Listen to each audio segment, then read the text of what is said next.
If you need a way to flip your bread or build an online business, you don't want to miss our live interest meeting and Q&A happening Wednesday, August 27th at 8 p.m. Eastern, hosted by The Ticket Blog. We're breaking down what's inside our exclusive seller community and how you can start building a profitable online ticket business from scratch. Tap in live for a special offer, answers to your questions, and the info you need to get started. Go to thetickettrap.com and join us. Again, thetickettrap.com. Click the link at the top line of the description to get started now. All any American wants. Defending Stephen A. Smith and talking about the Trump regime. Let's hear what Charlamagne says, and then we'll keep rocking out. Let's hear. I always say all the time, man. All any American wants is more money in their pocket, and they want to feel safe. And when you go back to what Doge did to the economy earlier this year, getting rid of a lot of different people's, government jobs. When you go down to these red states like where I'm from in South Carolina, and you see people's, SNAP benefits getting cut, and you know that 17 million people in a few years aren't going to have Medicaid. Those are the things people are looking to and saying, yo, you told us immediate change on day one. And I see you deporting all of these people, and the border's getting more secure, but you told us deporting all of these people was going to bring jobs back. You told us that you was going to bring manufacturing back to America. You know what else is going to hurt them, Stephen A? You're talking about bringing manufacturing back to America. You're talking about bringing factories back to America. But AI going to replace all them jobs. So it's like the people who think that they're going to get jobs in these factories, you not. It's going to be the artificial intelligence. It's going to be the robots working in those jobs. So once again, that's going to be another campaign promise that you did not fulfill. So I think it's just between the economy and Epstein, because Epstein is the thing that for whatever reason, made the base finally be like. All right, so let's talk about this, man. He's not completely wrong. First, I'm going to say that. But I think the dangerous part about what Charlamagne is talking about and saying is it's fine to criticize and have constructive criticism over a regime. In no way I'm going to try to defend anything, because I agree with, some of what he's saying. And yeah, people lost their jobs, but my thing will be, how come we didn't hear this as frequently and as early under the Biden regime, under your girl Kamala? How come we didn't highlight all the negative aspects of what she and what he done when he was in office? How come we don't do that?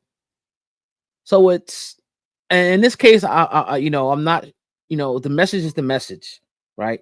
So I'm not trying to really attack the messenger, but I have to ask some questions. You weren't as critical under the Biden regime, and we all understand why.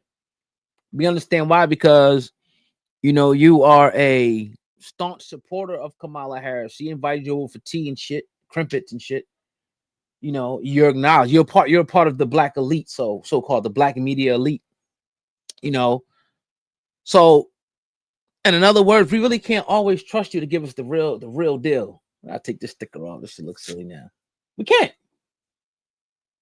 can't. And another thing is what I'll say. Dog, it's been 8 months? Do you think someone in 8 months can reverse something that took hundreds of years, 50, 60, 70 years? And I hear, and everybody, that's the thing. Anybody who, on either side, everybody say, oh, look at the economy. Bro, the economy has been trash for the last 3 years. Think about it. Prices have been high for the last 3 years. So you expect this man to come right in 8 months, wave his magic wand, and undo something that took 40, 50, 60 years. The manufacturing aspect, right? Which I 100% agree. We should be trying to make ourselves the superpower. But China, this is something China started probably hundreds of years ago, if not, sooner. Is when they sought out to be the world's leader in manufacturing. And that's fine. And we look at it and we revere China. But do you understand? I was just talking with somebody who used to be in China, right? He used to be at the warehouses. Those people make slave wages. Those people are sleeping in small, confined areas and don't see their families for weeks or months at a time because they working at this factory, living at this factory. That's their home, working all types of slavish hours just to, help. And again, all the millions, the billions of people, they need that. They need to keep that economy going. So if you got a president who's saying, no, we got to do stuff here. So you put the tariffs on stuff to discourage you from going overseas and even out the pricing. So where you say, look, I'm going to buy whatever, some phones, right? This phone right here, let's just say it costs $100 to make, right? $100, right? But China has it for $50. And America has it for $80. So you say, fuck it. I'm gonna take the loss. I'm gonna go to China. I'm saving 30, right, per phone, as opposed to buying it from someone here. I'll go to China and buy this joint and be able to make a bigger profit. So what Trump's trying to do is say, all right, now in America, right, in China, this phone costs 50, right? But in America, it costs 65, right? It costs 65, or even closer. In America, it costs 55. Let's say 55. So while I'm not going to pay the extra shipping and this and that and the tariff costs, I'm not going to do that. I'll just buy it from here and support the workers here and support the economy here. That's the reasoning behind it. And that's not going to happen overnight. And some people don't think it's attainable at all. Anytime you call into, whether it be, your cable provider, your phone provider, it's a reason why they have these jobs in India or Pakistan or Bangladesh. It's because it's exploitable labor. I ain't gonna say free, but yeah, free and exploitable labor. Instead of paying someone here $25 an hour, $30 an hour, they could pay somebody $7.50 an hour to sit in a hot ass basement with 15, 20 people on the phone all day. So everywhere people are trying to cut costs. So he is trying to make America a superpower again. And with that, there's going to be some collateral damage. You mentioned DOGE, right? What is the Department of Government Efficiency? We hear about people, losing their jobs, and I hate it. But last time I checked, in my lifetime, how many recessions have it been? How many times has it been the economy been effed up under different regimes? You gotta adjust and adapt. Either way you look at it. And you gotta look at, not even that, look at the way you spend. You gotta cut your spending.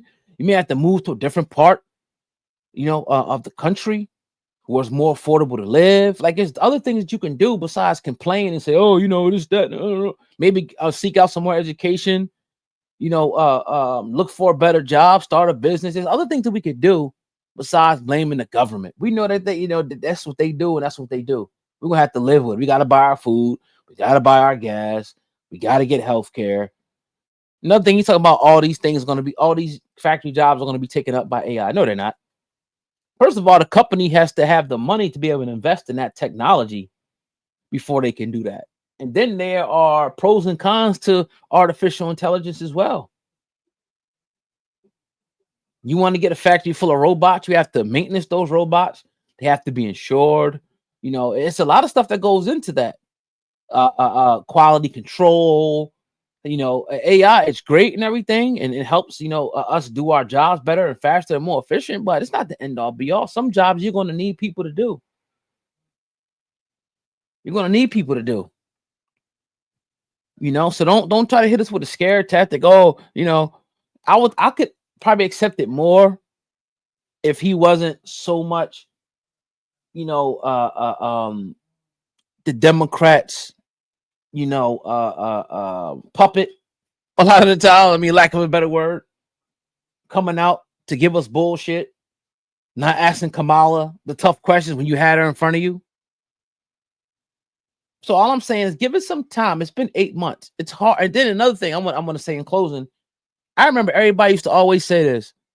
Oh, when Trump came in office, he inherited Obama's economy. If that's the case, right? Whose economy did Trump inherit? Biden's economy, right? Kamal's economy, right? If that's what we're saying. I hear that a lot too. If that's what we're saying, that's what we're saying. Another side of the Doge cuts, yes, it took a lot of jobs, but it also cut the IRS as well. Also, I don't hear people talking about, you know, the tax on tips being eliminated.